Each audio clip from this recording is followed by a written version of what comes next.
이제 정치쇼 3부 들어가겠습니다. 자, 정두원 전 의원의 백투더 정치. 그런데 백투더 정치는 타이틀만 그러고요. 현실 정치에 대한 날카로운 비평, 날카로운 분석. 정두원 의원님 자리하셨습니다. 네, 안녕하세요. 예. 모 방송국 네. 개표 방송에 딱 광화문 한복판에 앉아 계시던데요. 네, 그렇죠. 비주얼이 빛났어요. 멀리 가면서 저는 옆 방송국에서 하고 있었는데 네. 거기 유리박스 안에 있더라고요. 네, 분장을 잘했던 모양이죠. 예. 아니 분장을 잘한 게 아니라 유리상자 안에서 빛나고 네. 그 가수 유리상자 생각났다. 자, 지난주 MB 정부는 인사에 실패했다. 네. 라는 말씀을 하셨고 초기 인사에 달려있음을 암시했단 말이에요. 예. 지금 문재인 정부라고 부르지 말아달라고 했는데 어쨌든 문재인 대통령 시대가 열리면서 인사가 지금 이 정도는 빠른 거 아닌가요? 빠를 수밖에 없죠. 아니 인수위원회도 안 고쳤는데. 예. 아니 그러니까 바로 대통령직을 수행해야 되니까. 그때 정도원 의원님이 뭐라고 말씀하셨냐 한 구석에서 한 축에서 네. 인사를 준비하고 있어야 된다. 네. 하고 있었던 것 같아요. 하고 있었더라고요. 저희 동네 우리 같은 동네에서 하시거든요. 예. 홍은동. 예. 홍은동에 거기 호텔이 하나 있거든요. 거기서 작업을 했다 그러더라고요. 그게 맞죠. 작업을 했었어야죠. 그래서 인사가 났는데 인사를 잘 하셨네요. 그래요? 제가 볼 때는 아주 일단 국무총리 후보자 발표했고 예. 내정자죠. 대통령 비서실장 국정원장 후보자. 예. 이른바 그 가장 중요 요직은 다 발표한 거 아니에요? 빅3라 그러죠. 빅3. 예. 그런데 굉장히 무난한 인사였던 것 같고요. 예. 일단 이분들이 다 원만한 분들이에요. 그래서 이제 야당과의 관계도 굉장히 고려를 했던 것 같고, 그래서 과거에 비교해 보면 이제 MB 때나 박근혜 정부 때나 다 초기 인사에서 이제 사람들한테 결국 실망을 엄청 줬거든요. 그 턱을 못 넘어갔잖아요. 거기서 이제 기스가 난 거죠. 속된 말로. 예. 그러면서 그 내내 이제 어렵게 갔는데 이번에는 출발이 아주 산뜻하고 좋았던 것 같아요. 이낙연 의원하고도 같이 의정 활동도 많이 했잖아요. 예, 정말 원만한 분이죠. 그런데 이제 다만 아쉬운 것은 대통령 자체가 원만한 분이잖아요. 유한 분이고. 그러니까 좀 그 밑에 빅3 정도에서 한 명 정도는 좀 강단 있는 좀 카리스마가 좀 보이는 그런 사람이 하나 있었으면 하는 그런 아쉬움은 있죠. 돌발 질문. 네. 입각 제안 안 받았어요? 무슨 말씀입니까? 저 같은 사람한테. 아니 협치. 글쎄요. 가장 이 지난 이명박근혜 정권 때 쓴소리를 많이 하신. 네. 아니 이제 사실 그 선거 과정에서 이제 협조 요청은 사실 몇 차례 받았어요. 네. 그때는 이제 여러 분야에서 이제 협조를 받으려고 노력을 했었잖아요. 예. 그렇지만은 입각은 저 언감생신입니다. 입방을 했잖아요. 방송국에 들어오셔서. 자, 우리 정도원 의원님 모시고 말씀 듣고 있는데 샵 1035 청취자분들 문자 보내주시기 바라겠습니다. 단문 오시면 장문 100원. 송다슬님 왜 이번에 기권을 하셨나요? 이게 무슨 말씀인가요? 지난번 이제 그 개표 방송 때 투표 안 하신다고 진짜 안 하셨어요? 예, 제가 이제 그때 앵커가 투표하고 오셨죠. 그래서 제가 아니 저 기권했습니다. 그랬더니 앵커가 갑자기 당황하더라고요. 예, 제가 당황했어요. 예, 그래갖고 이제 실검 1위도 올라가고 이제 비난도 많이 받고 그랬는데 사실 투표를 안 했거든요. 왜 안 했냐면 제 성에 차는 후보가 없었어요. 그러니까 제가 억지로 할 수는 없잖아요. 그래서 투표를 고민하다가 기권했는데 2012년도에 했잖아요. 그때도 그 가운데다 찍었어요. 가운데다. 네, 박근혜 대통령 차마 제가 너무 잘 알기 때문에 찍을 수가 없어서 그냥 제가 무효표를 만들어 버렸죠. 국회의원이 투표장에 안 갈 수도 없잖아요. 근데 가서 차마 한나라당 의원이지만 한나라당 후보를 찍을 수가 없었어요. 이분이 대통령이 되면 어떻게 될 거라는 게 제가 뻔히 알고 있었거든요. 탄핵될 거라는 건 뻔히 알고 있었기 때문에. 하여간 끝까지 못 갈 거라고 저는 생각을 했어요. 그래서 제가 차마 못 찍고 그냥 가운데다 찍고 말았는데 이번에도 투표를 안 하고 왔는데 그렇게 물어보는데 이렇게 대답할 수가 없잖아요.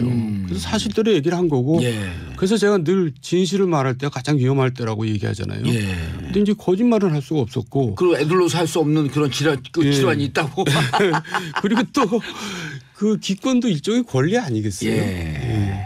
하여간 뭐 자랑스러운 일은 아닙니다. 그렇죠. 네. 자, 국회와의 협치, 야당과의 협치를 계속 강조해요. 그리고 저는 이제 궁금한 게 처음 광화문에 나와서 2분 정도 간단하게 인사말을 했는데 그 메시지가 중요하다고 우리가 예의주시하고 있었거든요. 네. 그건 어떻게 보셨어요? 그것도 메시지도 좋았고요. 그러니까 이제 준비를 의외로 많이 하셨더라고요. 왜냐하면 당선이 유력시 됐었잖아요. 예. 사실 이번 선거는 사실 어떻게 보면 싱거운 선거였거든요. 2007년도 이명박 대통령 될 때하고 비슷한 네, 그때, 반대 상황. 예, 그때 비슷했죠. 그러니까 이제 본인으로서는 당연히 준비를 했었어야 하고 예. 잘 했던 것 같아요. 그러니까 메시지도 좋았고요. 어쨌든 출발이 좋으니까 기대가 큽니다. 야당들 반응이 네. 선뜻 세게 못 나와요. 못 나가죠. 그리고 왜냐하면, 예. 당선되자마자 야당을 다 방문했어요. 예, 이것도 좀 의외 아니에요? 그것도 잘하신 거고요. 이제 그리고 또 어차피 협치를 할 수밖에 없잖아요. 구조가 의회 예. 구조가. 그러니까 연정은 선택이고 협치는 필수다 이렇게 말이 나오는데 연정은 선택이고 협치는 필수다. 그래서 본인 이제 국정 운영을 위해서도 그렇게 할 수밖에 없는 거고 잘하신 거고요. 예. 어쨌든 그 야당과의 이제 협치가 앞으로 국정 운영의 성패를 좌우할 것 같아요. 청취자분들이 이 대목에서 질문이 들어옵니다. 네. 연정과 협치 차이가 도대체 뭡니까? 연정은 정식으로 내각을 나누는 거고요. 예. 협치는 이제 사안별로 이제 연대를 하는 거죠. 한두 명 장관을 또 임명할 수도 있잖아요. 그런 거를 연정이라고 그건 그러죠. 연정으로 가는 건가요? 그러면서 이제 그 당끼리 아주 예. 구체적으로 이제 협약서를 맺습니다. 연정일 경우에. 예, 법안까지도 이런 법안을 만들고 어떤 방식으로 만들고. 근데 독일이 연정의 이제 아주 대표적인 국가잖아요. 그 연정할 때 아주 그냥 수백 페이지에 이르는 합의문을 만듭니다. 그게 연정이고요. 협치는 그보다 좀 느슨하죠 아무래도. 근데 지금 통합정부를 추진한다고 했는데 사실 좀 애매해요. 그게 무슨 말인지. 그러니까 이제 제가 볼 때는 야당 인사가 아니라 야권 인사 출신도 많이 좀 입각이나 예. 정부 이제 이 자리에 배려를 하겠다 그런 뜻으로 비춰지는데 예. 좀 느슨하죠. 애매하고요. 그럼 제가 아까 질문한 게 정답이네요. 어떻게 정동원 의원님께 입각 제안한다면 이건 협치의 한 그 모양 아닌가요? 설령 그런 일이 생각이 있다 하더라도 지금 그렇게 말씀하시는 건 방해하는 겁니다. 그렇죠? 지금 방해하려고 그랬는데 포항처럼 방송 못 나오시잖아요. 교묘한 수를 썼네 내가 쓰다 보니까. 자 0090님 저는 바른정당에서 정동원 의원한테 연락할 거라고 생각했는데 곧 연락 오실 거예요. 그때 예스 해주세요. 말씀 고맙습니다. 예, 아직 답변 안 했었습니다. 이럴 땐 자 이현진님 2년 전 추석 때 홍제역에서 아이스 커피 드린 홍제동 주민입니다. 방송 잘 듣고 있습니다. 그러셨구나. 자, 조국 교수를 우리가 앞서 얘기를 많이 나눴기 때문에 얘기를 안 하려고 그랬는데 어쨌든 조국 교수는 검찰 개혁이라고 하도록 가장 많은 얘기를 했던 사람이고 네. 검찰 실질적인 실무 경험은 없어서 우려 반 기대 반 하는데 정동원 의원님 어떻게 보세요? 제가 또 오면서 방송을 들었는데요. 예. 아까 방송에서 나왔던 얘기 중에 이제 좀 제가 이해가 안 가는 부분이 뭐 검찰 출신이 아니기 때문에 검찰 잘 몰라서 결국 민정비서관하고 얘기를 주로 하다 보면 뭐 소외될 수가 있다 이렇게 얘기하는데 저는 그런 얘기가 이해가 안 가요. 왜냐하면 법무부 장관이 있고 검찰총장이 있거든요. 예. 그러니까 장관이나 총장은 굉장히 뭐 다른 나라에서 근무하는 것처럼 우리나라 사람들 생각해요. 근데 그렇게 생각하는 것도 무리가 아닌 게 박근혜 대통령이 그렇게 국정 운영을 했어요. 했었기 때문에. 예. 아하. 가까이 있는 사람도 만나지도 않을 뿐더러 장관들은 더더구나 1년 내내 한 번도 안 만났잖아요. 예. 그러니까 이제 그 착각을 하는데 장관이 바로 세크리터리 비서입니다. 예. 그러니까 지난 시간에도 얘기했죠. 법무부 장관하고 얘기하고 검찰총장하고 얘기하고 그러면 되지 뭘 꼭 민정비서관하고 얘기해야 됩니까? 그러니까 그거는 뭔가 좀 착각하고 있는 것 같고요. 조국 교수가 뭘 맡으면 꼭 파장이 예상이 돼야 됩니까? 본인이 잘하면 되죠. 예, 이제까지 SNS상에서 화제 인물이었기 때문에 그렇게 선언적으로 인식을 하지만 이전 대통령의 청와대 한 부서에 들어가서 열심히 자기 일 잘하면 된다. 예, 그러니까 본인이 좀 스타성이 있어가지고 예. 좀 뭐랄까 제스처가 크고 쇼맨십이 있어 보이니까 아마 뭐 전문용어로 관종이라 그러죠. 그렇죠. 그러니까 이제 그런 걱정들 하는데 본인이 그러면 오래 못 하겠죠. 이제 자리를 맡으면 또 자리에 합당하게 예. 자기가 진중하게 일을 또 해야 되겠죠. 정치를 잘하는 삼선, 예리한, 독설의 달인, 전국법의 달인 정도원 의원께서 조국 민정수석에게 한마디 꿀팁을 드린다면 성공하기 위해서 예, 이제 일을 직접 할 때하고 밖에서 비판할 때하고는 전혀 다르죠. 예. 그러니까 조국 교수도 개인적으로도 좋은 경험이 됐을 거고요. 또 자기 개인 좋은 경험으로 끝날 일은 아니죠. 그래서 그만큼 굉장히 진중하게 이제는 균형 감각을 가지고 이제 아군 적군 이렇게 가르지 말고 일을 하면 잘하실 것 같아요. 예. 그리고 잘할 수 있을 거다라고 하는 덕담까지 곁들여 주셨어요. 네. 저도 개인적으로 방송을 하다 보니까요. 네. 균형 감각이 상당히 생겨요. 그렇죠. 양쪽을 다 배려를 해야죠. 예. 그 저도 가끔 가다가 내가 이렇게 훌륭한 사람이 계속되면 어떡하지? 고민이 돼요. 그럼 또 재미가 없어지는데. 그러니까 재미가 없어지잖아요. 근데 적당히 잘하고 있어요. 사장님 감사합니다. 예. 자, 문자 보내주시고 샵 1035 단문 오시면 장문 100원 정도원 의원님과 함께하고 있습니다. 자, 3371님. 저는 노량진 수산시장에서 일하는 50대 주부입니다. 이 시간이 퇴근하는 때입니다. 새벽서부터 일하셨죠? 들을수록 재미있고 정치를 누가 잘하는지 객관적으로 조금은 알겠어요. 시장에서 홍보 많이 할게요. 감사합니다. 다음에 저희가 홍보 대사로 임명하면서 노량진 수산시장에서 나오는 아주 싱싱한 회를 저희한테 보내주시기 바라겠습니다. 자, 적폐청산. 자, 이번에 참 그래도 전 다행스러운 게 예. 적폐청산 개혁 드라이브 걸면서 겉으로만 그냥 소리만 요란하고 막상 개혁 못한 이 정부들이 많았었잖아요. 네. 근데 그걸 소리 소문 없이 정의와 원칙이라고 하는 단어에 숨겨버린 거. 전 이거 좀 잘한 것 같은데. 그렇죠. 그래도 적폐청산을 하겠다 그랬단 말이에요. 근데 적폐청산을 한다 그래서 예. 과거에 뭐 비리를 뒤져가지고 잡아들이고 이런 거는 사실 이제 그만했으면 좋겠어요. 그게 일종의 정치 보복이잖아요. 예. 그러니까 적폐청산이라는 것은 과거에 같이 잘못된 일을 안 하겠다는 거지. 그 시스템을 다시 만들겠다. 예, 나는 반면교사로 삼아서 그렇게 안 하겠다. 이렇게 미래를 향해서 가야지. 과거에 잘못된 걸 잡아서 뒤지고 잡아들이고 이런 것을 국민들이 별로 원하지도 않고 좋아하지도 않습니다. 예. 그래서 저는 이 부분에 대해서는 굉장히 우려가 많아요. 아하. 또 과거에 그 잘못된 전철을 되풀이할까 봐. 근데 과거에 이런 잘못이 있었다. 나는 안 하겠다. 이제 그게 적폐청산의 진정한 올바른 모습이다. 방향이라고 예. 생각합니다. 그런데 이제 2014년에 좁은 곳에서 홀로 공부하시다가 네. 무상급식도 받고 네. 나오시자마자 일성이 MB 자원외교 바보 같은 장사다. 이렇게 직원을 알리셔. 이때 이건 무슨 뜻이었었어요? 그러니까 이제 자원 외교란 말 자체가 난센스입니다. 우리가 자원을 이제 들여오기 위해서 가는데 나 사러 간다. 그리고 우리 굉장히 이거 꼭 사야 된다. 그리고 사러 가는데 굉장히 중요한 사람이 간다. 대통령형이 간다. 그러면 어떻게 하겠습니까? 물건값이 올라가죠. 예, 이런 바보 같은 장사가 어디 있어요. 이건 교묘하게 은근슬쩍 장사를 해야죠. 그리고 자원외교에는 국제 브로커들이 반드시 붙습니다. 그래가지고 거기서 뭔가 사기가 난무하거든요. 예. 그러니까 이제 바보 같은 장사를 한 것이지 뭐 불법 위법 장사를 한 거는 별로 없을 겁니다. 왜냐하면 이미 다 뒤졌거든요.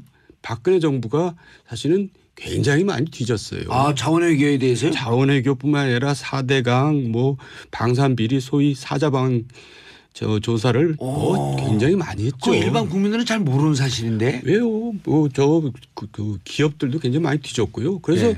결국 뒤지다가 이제 결국 뭐 국정감사도 여러 번 했고 4대강에 대해서는 또 감사원 감사도 여러 번 했고 그런데 뚜렷한 게 뭐 나온 게 없어요. 그러니까 문제가 없었다기보다도 문제를 찾으려고 그랬는데 발견을 못했을 수도 있죠. 뭐 근데 어쨌든 새롭게 뭐 이거를 조사한다 그래서 저는 뭐 나올 거라고 보지 않아요. 그러니까 오히려 안 하는만 못하죠. 쉴드 치시는 건 아니고. 예, 그래서 아닙니다. 예. 그리고 이제 마지막으로 그 포스코 조사를 하면서 참 안 된 얘기지만 이상득 전 의원께서 이제 또 1년 3개월 실형을 선고받았거든요. 법정 구속은 안 됐지만 그럴 정도까지 뒤졌어요. 그래서 결국은 뒤지고 그래가지고 한번 처리를 받으신 분을 또 다시 이렇게 지금 굉장히 연로하시고 몸도 안 좋으신데 그럴 정도로 뒤졌죠. 지금 들어가 있나요? 아니요. 나왔죠, 법정 구속은 안 됐죠. 법정 구속은 안 됐고. 그러니까 새로운 다른 건으로 이제 그렇게 조사를 받았는데 그럴 정도로 철저하게 조사를 했습니다. 박근혜 정부가 굉장히 정치를 많이 했죠. 자, 김세현님 질문 들었어요. 그래도 잘못을 받으면 처벌을 받아야 하는 거 아닌가요? 최세현님, 과거를 덮고 가니까 계속 친일 기득권이 득세하는 거라고 생각합니다. 자, 이 부분에 대해서 어떻게 생각하세요? 그러니까 충분히 박근혜 정권에서 전임 정부에 대해서 샅샅이 털었고 처벌받을 만큼 받았다. 아니 그러니까 저는요 잘못을 봐주자는 게 아닙니다. 잘못이 드러나면 처벌을 해야죠. 그런데 그거를 그냥 막 대대적으로 전면적으로 국가가 정말 할 일이 많은데 거기에 많은 국력을 낭비할 필요는 없다 이런. 하기는 분명히 하되 그걸 뭐 그냥 손하고 요란스럽게 하지 말고 일반적으로 하면 됩니다. 일반 사건처럼 하면 됩니다. 그래 아까 자원회계 할 때 저는 참 이게 공감이 가는 게 MB 자원회계 바보 같은 장사다. 막 산다고 그냥 이 설레발을 떨면 물건값이 올라가잖아요. 저거 없으면 우리 난리 난다 우리 경제. 돈 중에 제일 무서운 돈이 무슨 돈인 줄 아세요? 이거 돈 벌러 가는 거 아니에요. 그렇죠. 돈 중에 제일 무서운 돈이 슬그머니. 아재 개그 무슨 개그 아재 개그. 아유 우리 밖에서 PD님 돌아가시네. 이래서 우리가 장사를 하는 것을 쇼만 냈지 실제로 남는 장사는 안 하고 손해보는 장사만 했다. 그리고요 이제 제가 비화 아닌 비화인데요. 이제 정치 보복을 누가 또 많이 했냐면 우병우 전 수석이 많이 했습니다. 왜냐하면 이분이 MB 때 물을 먹은 사람이거든요. 그렇죠. 검사장 진급을 못했죠. 근데 또 MB 때 왜 물을 먹었는지 그 이유를 사실 다른 데서 한번 얘기한 적이 있는데 제가 그걸 잠깐 말씀드리겠습니다. 재밌어요. 우병우 전 수석이 검사 시절에 노무현 전 대통령 수사를 직접 담당했었죠. 직접 했죠. 그러면서 이제 일각에 나온 건 노무현 씨 당신은 전직 대통령도 사법고시 선배도 아닌 돈을 먹은 불법 피의자로 이 자리에 앉아 있습니다. 본인은 얘기를 안 했다 그러는데 언론은 그렇게 나왔단 말이에요. 모르겠어요. 그런데 그것보다도 중요한 것은 이제 구속을 시키려고 한 거예요. 그러니까 당시 MB가 이제 그걸 걱정이 됐죠. 왜냐하면 MB 생각은 이게 이제 조사를 해서 법정에 가면은 법원에서 실형이 나올 가능성이 높은데 그럼 뭐 그때 가서 구속되든지. 근데 검찰 단계에서 구속을 시키면 마치 MB가 구속을 시킨 것처럼 되잖아요. 그러니까 내 손에 왜 내가 내 손에 피를 묻히냐. 그러면 굉장히 비난이 일고 역풍이 불게 예상되기 때문에. 이게 실화 스토리 아니에요? 실화입니다. 그래서 이제 그 사람을 MB답게 직접 공식 경로를 통해서 지시를 하면 나중에 드러나니까 사람을 이제 누굴 내세워서 중수부장을 만나게 해서 구속을 하지 마라 이렇게 얘기를 합니다. 그러니까 중수부장이 알았다. 그러다 보면서 다음 날 이제 그때 중수부장이 이인규 중수부장 그렇죠. 아니에요? 다음 날 전화가 왔는데 그 중간에 있는 사람한테 시간을 좀 줘야겠다. 이제 그 얘기는 뭐냐면 우병우가 말을 안 듣는다는 얘기죠. 그러니까 우병우가 계속 구속시키겠다고 버틴 겁니다. 그러다가 노무현 대통령께서 돌아가셨거든요. 그러니까 MB는 이제 그것 때문에 역풍이 엄청 불었잖아요. 이제 노무현 서거 정국까지 생길 정도로. 그러니까 MB는 우병우가 얼마나 믿겠어요. 그러니까 그다음부터 물을 먹은 거예요. 그리고 이제 우병우가 이제 검찰까지 그만뒀죠. 그리고 이제 최순실을 통해서 들어왔는지 들어와 가지고는 2014년에 다시 비서관으로 들어왔단 말이에요. 그때 이제 보복 수사를 굉장히 많이 했죠. 그래서 이상득 씨가 다시 걸린 것도 이제 그런 과정에서 걸린 거고. 야, 이건 처음 나오는 얘기네. 그러니까 다시 조사를 한다는 것은 굉장히 그렇게 낙관적인 건 아니에요. 그렇게 철저히 했어요. 그 MB 정부 때 청와대하고 일정하게 노무현 대통령 수사 때문에 충돌에 있었다가 물을 먹고 2014년에 박근혜 정권 들어와서 민정비서관으로 들어오고 민정수석까지 되면서 요 과정에서 전임 정권에 대해서 약간 보복성으로 탈탈 털었다. 약간이 아니죠. 굉장히 심하게 했어요. 심하게. 그러고 나온 게 여기까지였었다. 그리고 이제 뭐 이상득 뭐 등등 이런 그 사건이 있었던 거고. 알겠습니다. 자, 정도원 의원님과 함께하고 계시고요. 샵 1035 단문 50원 장문 100원 문자 보내주시기 바라겠습니다. 자, 간단하게 이제 워낙 이쪽에 그 전문 분야니까 야당이 된 보수정당, 자유한국당, 그다음 바른정당, 앞으로 운명. 자유한국당은 이제 도로 친박당이 돼버렸어요. 대선 과정을 거치면서. 그러니까 이제 깨지려면 철저히 깨져서 새 출발을 해야 되는데 이렇게 어정쩡한 상태로 복원이 됐기 때문에 저는 미래가 어둡다고 이렇게 보고 있고요. 이제 지방선거니 그다음 총선까지 가려면 지금처럼 가면 안 됩니다. 새롭게 출발해야 되는데 이렇게 지지부진하게 가서는 이제 미래가 없다고 보고요. 바른정당 같은 경우는 지금 굉장히 어렵잖아요. 그러니까 사실 제가 개개인 만나서 얘기 들어보면 국민의당과 같이 하려고 하고 싶어요. 근데 국민의당에 이제 별로 선뜻 내키지 않죠. 근데 제가 볼 때는 국민의당 일부가 이탈을 할 것 같거든요. 정부여당 쪽으로. 그래서 남은 이제 사람들하고 바른정당하고 합쳐서 그야말로 제대로 된 중도 정당이 대한민국에서 이렇게 하나 이제 만들어져서 중도 보수. 중도 보수가 아니라 그야말로 중도죠. 그래가지고 그 정당이 자리를 잡았으면은 우리 정치 발전에 좀 도움이 될 거라고 생각을 해요. 김지현님, 정도원 아저씨, 의원 아저씨, 안녕하세요. 말씀 차분하셔서 늘 듣기 좋아요. 김지현님, 이렇게 되면 제가 나이 바로 판단합니다. 예를 들어 그 정도원 오빠 하면 어느 정도 하는데 아저씨 하면은 30대 초반? 박성균님, 정도원 의원님 말은 끝까지 들어봐야 합니다. 현미밥처럼 꼭꼭 씹어야 하는 어법을 구사하시네요. 현미밥 어투라고요. 아유, 좀 제 표현이 재밌네요. 꼭꼭 씹어야 이해가 되는 어법. 자, 그러면 보수 정당들이 다음 지방선거에서 자유한국당, 바른정당 같이 할 가능성 없을까요? 그렇게 앞으로도? 해야지 그나마 이제 지방선거 치를 수가 있을 겁니다. 지금 상태로는 지방선거 치르기 힘들죠. 뭐 참패가 뭐 뻔히 보이죠. 그래서 이런 이합집산을 이제 하려고 이제 일반 정기 개편이죠. 움직임이 생기겠죠. 근데 빅뱅 정도는 아니고요. 제가 아까 말씀드린 바른정당과 국민의당 뭐 그런 합치는 정도가 예상이 되고 또 기대가 됩니다. 알겠습니다. 정도원 전 의원님의 백투더 정치 의원님 인사하시고요. 네, 수고하셨습니다. 나날이 갈수록 내용이 현미밥처럼 꼭꼭 씹어야 이해가 되는 몸에 착착 꽂히는 현미밥 정도원 선생 자리하셨습니다. 감사합니다. 저희는 내일 10시 반에 다시 찾아뵙겠습니다. 정치쇼 3부 들어가겠습니다. 자, 정도원 전 의원의 백투더 정치. 그런데 백투더 정치는 타이틀만 그러고요. 현실 정치에 대한 날카로운 비평, 날카로운 분석. 정도원 의원님 자리하셨습니다. 네, 안녕하세요. 모 방송국 개표 방송에 딱 광화문 한복판에 앉아 계시던데요. 네, 그렇죠. 비주얼이 빛났어요. 멀리 가면서 저는 옆 방송국에서 하고 있었는데 거기 유리박스 안에 있더라고요. 분장을 잘했던 모양이죠. 아니 분장을 잘한 게 아니라 유리상자 안에서 빛나고 그 가수 유리상자 생각났다. 자, 지난주 MB 정부는 인사에 실패했다. 라는 말씀을 하셨고 초기 인사에 달려있음을 암시했단 말이에요. 지금 문재인 정부라고 부르지 말아달라고 했는데 어쨌든 문재인 대통령 시대가 열리면서 인사가 지금 이 정도 빠른 거 아닌가요? 빠를 수밖에 없죠. 아니 인수위원회도 안 거쳤는데. 아니 그러니까 바로 대통령직을 수행해야 되니까. 그때 정도원 의원님이 뭐라고 말씀하셨냐면 한 구석에서 한 축에서 인사를 준비하고 있어야 된다. 하고 있었던 것 같아요. 하고 있었더라고요. 저희 동네 우리 같은 동네 사시거든요. 홍은동. 홍은동에 거기 호텔이 하나 있거든요. 거기서 작업을 했다 그러더라고요. 그게 맞죠. 작업을 했었어야죠.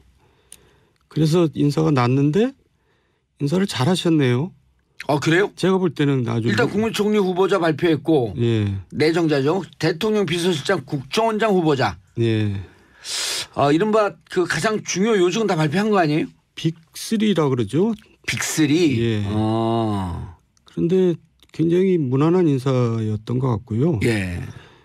일단 이분들이 다 원만한 분들이에요. 그래서 이제 야당과의 관계도 굉장히 고려를 했던 것 같고 그래서 과거에 비교해 보면 이제 MB 때나 박근혜 정부 때나 다 초기 인사에서 이제 사람들한테 결국 실망을 엄청 줬거든요. 그 턱을 못 넘어갔잖아요. 거기서 이제 기스가 난 거죠. 속된 말로. 예. 그러면서 그 내내 이제 뭐 그 어렵게 갔는데 이번에는 출발이 아주 산뜻하고 좋았던 것 같아요. 이낙연 의원하고도 같이 의정 활동도 많이 했잖아요.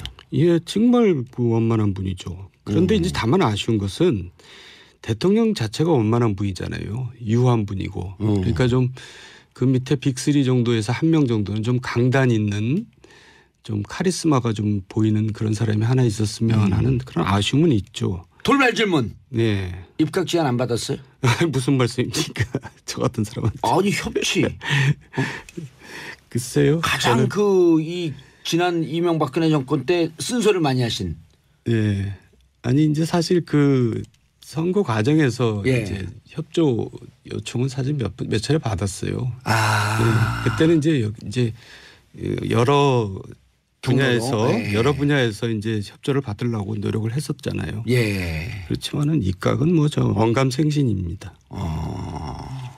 입방을 했잖아요. 방송국에 들어오셔서. 자, 우리 정도원 의원님 모시고 말씀 듣고 있는데 샵 1035 청취자분들 문자 보내주시기 바라겠습니다. 단문 오시면 장문 100원. 송다슬님 왜 이번에 기권을 하셨나요? 이게 무슨 말씀인가요? 지난번 이제 그 개표 방송 때 투표 안 하신다고 진짜 안 하셨어요? 예, 제가 이제 그건 아니고. 예, 그래서 아닙니다. 예. 그리고 이제 마지막으로 그 포스코 조사를 하면서 참 안 된 얘기지만 이상득 전 의원께서 이제 또 1년 3개월 실형을 선고받았거든요. 법정 구속은 안 됐지만 그럴 정도까지 뒤졌어요. 그래서 결국은 뒤지고 그래가지고 한번 처리를 받으신 분을 또 다시 이렇게 지금 굉장히 연로하시고 몸도 안 좋으신데 그럴 정도로 뒤졌죠. 지금 들어가 있나요? 아니요. 나왔죠, 법정 구속은 안 됐죠. 법정 구속은 안 됐고. 그러니까 새로운 다른 건으로 이제 그렇게 조사를 받았는데 그럴 정도로 철저하게 조사를 했습니다. 박근혜 정부가 굉장히 보복 정치를 많이 했죠. 자, 김지현님 질문 들었어요. 그래도 잘못을 받으면 처벌을 받아야 하는 거 아닌가요? 최세호님, 과거를 덮고 가니까 계속 친일 기득권이 득세하는 거라고 생각합니다. 자, 이 부분에 대해서 어떻게 생각하세요? 그러니까 충분히 박근혜 정권에서 전임 정부에 대해서 샅샅이 털었고 처벌받을 만큼 받았다. 예. 아니 그러니까 저는요. 잘못을 봐주자는 게 아닙니다. 잘못이 드러나면 처벌을 해야죠. 그런데 그거를 그냥 막 대대적으로 전면적으로 국가가 정말 할 일이 많은데 거기에 많은 국력을 낭비할 필요는 없다 이런 얘기죠. 하기는 분명히 하되 그걸 뭐 그냥 손하고 요란스럽게 하지 말고 일반적으로 하면 됩니다. 일반 네. 사건처럼 하면 됩니다. 그래 아까 자원회계 할 때 저는 참 이게 공감이 가는 게 MB 자원회계 바보 같은 장사다. 막 산다고 그냥 이 설레발을 떨면 물건값이 올라가잖아요. 저거 없으면 우리 난리 난다 우리 경제. 돈 중에 제일 무서운 돈이 무슨 돈인 줄 아세요? 이거 돈 벌러 가는 거 아니에요. 그렇죠. 돈 중에 제일 무서운 돈이 슬그머니. 아재 개그 무슨 개그 아재 개그. 아유 우리 밖에서 PD님 돌아가시네. 이래서 우리가 장사를 하는 것을 쇼만 냈지 실제로 남는 장사는 안 하고 손해보는 장사만 했다. 그리고요 이제 제가 비화 아닌 비화인데요. 이제 정치 보복을 누가 또 많이 했냐면 우병우 전 수석이 많이 했습니다. 왜냐하면 이분이 MB 때 물을 먹은 사람이거든요. 그렇죠. 검사장 진급을 못했죠. 예, 근데 또 MB 때 왜 물을 먹었는지 그 이유를 사실 다른 데서 한번 얘기한 적이 있는데 제가 그걸 잠깐 말씀드리겠습니다. 재밌어요. 우병우 전 수석이 검사 시절에 노무현 전 대통령 수사를 직접 담당했었죠. 직접 했죠. 그러면서 이제 일각에 나온 건 노무현 씨 당신은 전직 대통령도 사법고시 선배도 아닌 돈을 먹은 불법 피의자로 이 자리에 앉아 있습니다. 본인은 얘기를 안 했다 그러는데 언론에 그렇게 나왔단 말이에요. 뭐 모르겠어요. 그런데 그것보다도 중요한 것은 이제 구속을 시키려고 한 거예요. 그러니까 당시 MB가 이제 그걸 걱정이 됐죠. 왜냐하면 MB 생각은 이게 이제 조사를 해서 법정에 가면은 법원에서 실형이 나올 가능성이 높은데 그럼 뭐 그때 가서 구속되든지. 근데 검찰 단계에서 구속을 시키면 마치 MB가 구속을 시킨 것처럼 되잖아요. 그러니까 내 손에 왜 내가 내 손에 피를 묻히냐. 그러면 굉장히 비난이 일고 역풍이 불게 예상되기 때문에. 이게 실화 스토리 아니에요? 실화입니다. 그래서 이제 그 사람을 MB답게 직접 공식 경로를 통해서 지시를 하면 나중에 드러나니까 사람을 이제 누굴 내세워서 중수부장을 만나게 해서 예. 구속을 하지 마라 이렇게 얘기를 합니다. 그러니까 중수부장이 알았다. 그러다 보면서 다음 날 이제 그때 전화 중수부장 이인규 중수부장 그렇죠. 아니에요? 예. 다음 날 전화가 왔는데 그 중간에 있는 사람한테 아니 좀 입각이나 예. 정부 이제 이 자리에 배려를 하겠다 그런 뜻으로 비춰지는데 예. 좀 느슨하죠. 애매하고요. 그럼 제가 아까 질문한 게 정답이네요. 어떻게 정돈 의원님께 입각 제안한다면 이건 협치의 한 그 모양 아닌가요? 설령 그런 일이 생각이 있다 하더라도 지금 그렇게 말씀하시는 건 방해하는 겁니다. 그렇죠? 지금 방해하려고 그랬는데 저랑 방송 못 나오시잖아요. 교묘한 수를 썼네 내가 쓰다 보니까. 자 0090님 저는 바른정당에서 정돈 의원한테 연락할 거라고 생각했는데 곧 연락 오실 거예요. 그때 예스 해주세요. 말씀 고맙습니다. 예, 아직 답변 안 했었습니다. 이럴 땐 자 이현진님 2년 전 추석 때 홍제역에서 아이스 커피 드린 홍제동 주민입니다. 방송 잘 듣고 있습니다. 그러셨구나. 자, 조국 교수를 우리가 앞서 얘기를 많이 나눴기 때문에 얘기를 안 하려고 그랬는데 어쨌든 조국 교수는 검찰 개혁이라고 하도록 가장 많은 얘기를 했던 사람이고 네. 검찰 실질적인 실무 경험은 없어서 우려 반 기대 반 하는데 정도원 의원님 어떻게 보세요? 제가 또 오면서 방송을 들었는데요. 예. 아까 방송에서 나왔던 얘기 중에 이제 좀 제가 이해가 안 가는 부분이 뭐 검찰 출신이 아니기 때문에 검찰 잘 몰라서 결국 민정비서관하고 얘기를 주로 하다 보면 뭐 소외될 수가 있다 이렇게 얘기하는데 저는 그런 얘기가 이해가 안 가요. 왜냐하면 법무부 장관이 있고 검찰총장이 있거든요. 예. 그러니까 장관이나 총장은 굉장히 뭐 다른 나라에서 근무하는 것처럼 우리나라 사람들 생각해요. 근데 그렇게 생각하는 것도 무리가 아닌 게 박근혜 대통령이 그렇게 국정 운영을 했어요. 했었기 때문에. 예. 아하. 가까이 있는 사람도 만나지도 않을 뿐더러 장관들은 더더구나 1년 내내 한 번도 안 만났잖아요. 예. 그러니까 이제 그 착각을 하는데 장관이 바로 세크리터리 비서입니다. 예. 그러니까 지난 시간에도 얘기했죠. 법무부 장관하고 얘기하고 검찰총장하고 얘기하고 그러면 되지 뭘 꼭 민정비서관하고 얘기해야 됩니까? 그러니까 그거는 뭔가 좀 착각하고 있는 것 같고요. 조국 교수가 뭐 뭘 맡으면 꼭 파장이 예상이 돼야 됩니까? 본인이 잘하면 되죠. 예. 이제까지 SNS상에서 화제 인물이었기 때문에 그렇게 선언적으로 인식을 하지만 이전 대통령의 그 청와대 한 부서에 들어가서 열심히 자기 일 잘하면 된다. 예, 그러니까 본인이 좀 스타성이 있어가지고 좀 뭐랄까 제처가 크고 쇼맨십이 있어 보이니까 아마 전문용어로 관종이라 그러죠. 그렇죠. 그러니까 이제 그런 걱정들을 하는데 본인이 그러면 오래 못 하겠죠. 이제 자리를 맡으면 또 자리에 합당하게 자기가 진중하게 일을 또 해야 되겠죠. 정치를 잘하는 삼선, 예리한, 독설의 달인, 전국법의 달인 정돈 의원께서 조국 민정수석에게 한마디 꿀팁을 드린다면 성공하기 위해서 예, 이제 일을 직접 할 때하고 밖에서 비판할 때하고는 전혀 다르죠. 그러니까 조국 교수도 개인적으로도 좋은 경험이 됐을 거고요. 또 자기 개인적인 좋은 경험으로 끝날 일은 아니죠. 그래서 그만큼 굉장히 진중하게 이제는 균형 감각을 가지고 이제 아군 적군 이렇게 가르지 말고 일을 하면 잘하실 것 같아요. 그리고 잘할 수 있을 거다라고 하는 덕담까지 곁들여 주셨어요. 저도 개인적으로 방송을 하다 보니까요. 균형 감각이 상당히 생겨요. 그렇죠. 양쪽을 다 배려를 해야죠. 저도 그때 앵커가 투표하고 오셨죠. 그래서 제가 아니 저 기권했습니다. 그랬더니 앵커가 갑자기 당황하더라고요. 제가 당황했어요. 그래갖고 이제 실검 1위도 올라가고 뭐 이제 비난도 많이 받고 그랬는데 사실 투표를 안 했거든요. 왜 안 했냐면 제 성에 차는 후보가 없었어요. 그러니까 제가 억지로 할 수는 없잖아요. 그래서 투표를 고민하다가 안 기권했는데 2012년도에 했잖아요. 그때도 그 가운데다 찍었어요. 가운데다. 네, 박근혜 대통령 차마 제가 너무 잘 알기 때문에 찍을 수가 없어서 그냥 제가 무효표를 만들어 버렸죠. 국회의원이 투표장에 안 갈 수도 없잖아요. 근데 가서 차마 한나라당 의원이지만 한나라당 후보를 찍을 수가 없었어요.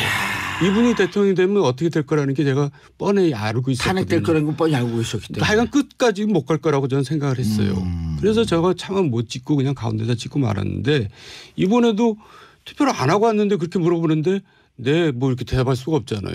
그래서 사실대로 얘기를 한 거고. 예. 그래서 제가 늘 진실을 말할 때가 가장 위험할 때라고 얘기하잖아요. 예. 근데 이제 거짓말을 할 수가 없었고. 그리고 애들로서 할 수 없는 그런 질환이 있다고. 그리고 또 그 기권도 일종의 권리 아니겠어요? 예. 그러니까 뭐 자랑스러운 일은 아닙니다. 그렇죠. 네. 자, 국회와의 협치, 야당과의 협치를 계속 강조해요. 그리고 저는 이제 궁금한 게 처음 광화문에 나와서 2분 정도 간단하게 인사말을 했는데 그 메시지가 중요하다고 우리가 예의주시하고 있었거든요. 네. 그건 어떻게 보셨어요? 그것도 메시지도 좋았고요. 그러니까 이제 준비를 의외로 많이 하셨더라고요. 왜냐하면 당선이 유력시 됐었잖아요. 예. 사실 이번 선거는 사실 어떻게 보면 싱거운 선거였거든요. 2007년도 이명박 대통령 될 때하고 비슷한 네, 그때, 반대 상황. 예, 그때 비슷했죠. 그러니까 이제 본인으로서는 당연히 준비를 했었어야 하고 잘 예. 했던 것 같아요. 그러니까 메시지도 좋았고요. 어쨌든 출발이 좋으니까 기대가 큽니다. 야당들 반응이 네. 선뜻 세게 못 나와요. 못 나가죠. 그리고 왜냐하면, 예. 당선되자마자 야당을 다 방문했어요. 예, 이것도 좀 의외 아니에요? 그것도 잘하신 거고요. 이제 그리고 또 어차피 협치를 할 수밖에 없잖아요. 구조가 의회 예. 구조가. 그러니까 연정은 선택이고 협치는 필수다 이렇게 말이 나오는데. 연정은 선택이고 협치는 필수다. 그래서 본인 이제 국정 운영을 위해서도 그렇게 할 수밖에 없는 거고 잘 하신 거고요. 예. 어쨌든 그 야당과의 이제 협치가 앞으로 국정 운영의 성패를 좌우할 것 같아요. 청취자분들이 이 대목에서 질문이 들어옵니다. 네. 연정과 협치 차이가 도대체 뭡니까? 연정은 정식으로 내각을 나누는 거고요. 예. 협치는 이제 사안별로 이제 연대를 하는 거죠. 한두 명 장관을 또 임명할 수도 있잖아요. 그런 거를 연정이라고 그건 그러죠. 연정으로 가는 건가요? 그러면서 이제 그 당끼리 아주 예. 구체적으로 이제 협약서를 맺습니다. 연정일 경우에. 예, 법안까지도 이런 법안을 만들고 어떤 방식으로 만들고. 근데 독일이 연정의 이제 아주 대표적인 국가잖아요. 그 연정할 때 아주 그냥 수백 페이지에 이르는 합의문을 만듭니다. 이제 그게 연정이고요. 협치는 그보다 좀 느슨하죠 아무래도. 근데 지금 통합정부를 추진한다고 했는데 사실 좀 애매해요. 그게 무슨 말인지. 그러니까 이제 제가 볼 때는 야당 인사가 아니라 야권 인사 출신도 가끔 가다가 내가 이렇게 훌륭한 사람이 계속되면 어떡하지? 고민이 돼요. 그럼 또 재미가 없어지는데. 그러니까 재미가 없어지잖아요. 근데 적당히 잘하고 있어요. 사장님 감사합니다. 예. 자, 문자 보내주시고 샵 1035 단문 50원 장문 100원 정돈 의원님과 함께하고 있습니다. 자, 3371님. 저는 노량진 수산시장에서 일하는 50대 주부입니다. 이 시간이 퇴근하는 때입니다. 새벽서부터 일하셨죠? 들을수록 재미있고 정치를 누가 잘하는지 객관적으로 조금은 알겠어요. 시장에서 홍보 많이 할게요. 감사합니다. 다음에 저희가 홍보 대사로 임명하면서 노량진 수산시장에서 나오는 아주 싱싱한 회를 저희한테 보내주시기 바라겠습니다. 자, 적폐청산. 자, 이번에 참 그래도 전 다행스러운 게 예.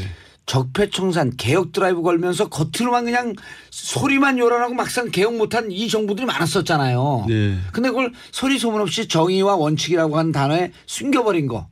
전 이거 좀 잘한 것 같은데. 그렇죠. 그래도 적폐청산을 하겠다 그랬단 말이에요. 근데 적폐청산을 한다고 그래서 예. 과거에 뭐 비리를 뒤져가지고 잡아들이고 이런 거는 사실 이제 그만했으면 좋겠어요. 그게 일종의 정치보복이잖아요. 예. 그러니까 적폐청산이라는 것은 과거에 같이 잘못된 일을 안 하겠다는 거지. 그 시스템을 다시 만들겠다. 예, 나는 반면교사로 삼아서 그렇게 안 하겠다. 이렇게 미래를 향해서 가야지. 과거에 잘못된 걸 잡아서 뒤지고 잡아들이고 이런 것을 국민들이 별로 원하지도 않고 좋아하지도 않습니다. 예. 그래서 저는 이 부분에 대해서는 굉장히 우려가 많아요. 아하. 또 과거에 그 잘못된 전철을 되풀이할까 봐. 근데 과거에 이런 잘못이 있었다. 나는 안 하겠다. 이제 그게 적폐청산의 진정한 올바른 모습이다. 방향이라고 예. 생각합니다. 그런데 이제 2014년에 좁은 곳에서 홀로 공부하시다가 네. 무상급식도 받고 네. 나오시자마자 일성이 MB 자원외교 바보 같은 장사다. 이렇게 직원을 알리셔. 이때 이건 무슨 뜻이었었어요? 그러니까 이제 자원 외교란 말 자체가 난센스입니다. 우리가 자원을 이제 들여오기 위해서 가는데 나 사러 간다. 그리고 우리 굉장히 이거 꼭 사야 된다. 그리고 살아가는데 굉장히 중요한 사람이 간다. 대통령형이 간다. 그러면 어떻게 하겠습니까? 물건값이 올라가죠. 예, 이런 바보 같은 장사가 어디 있어요. 이건 교묘하게 은근슬쩍 장사를 해야죠. 그리고 자원외교에는 국제 브로커들이 반드시 붙습니다. 그래가지고 거기서 뭔가 사기가 난무하거든요. 예. 그러니까 이제 바보 같은 장사를 한 것이지 뭐 불법 위법 장사를 한 거는 별로 없을 겁니다. 왜냐하면 이미 다 뒤졌거든요. 박근혜 정부가 사실은 굉장히 많이 뒤졌어요. 자원외교에 대해서요? 자원외교뿐만 아니라 4대강 뭐 방산비리 소위 사자방 조사를 굉장히 많이 했죠. 그 일반 국민들은 잘 모르는 사실인데. 왜요? 그 기업들도 굉장히 많이 뒤졌고요. 그래서 결국 뒤지다가 이제 결국 뭐 국정감사도 여러 번 했고 4대강에 대해서는 또 감사원 감사도 여러 번 했고 그런데 뚜렷한 게 뭐 나온 게 없어요. 그러니까 문제가 없었다기보다도 문제를 찾으려고 그랬는데 발견을 못했을 수도 있죠. 뭐 근데 어쨌든 새롭게 뭐 이거를 조사한다 그래서 저는 뭐 나올 거라고 보지 않아요. 그러니까 오히려 안 하는 만 못하죠. 쉴드 치시는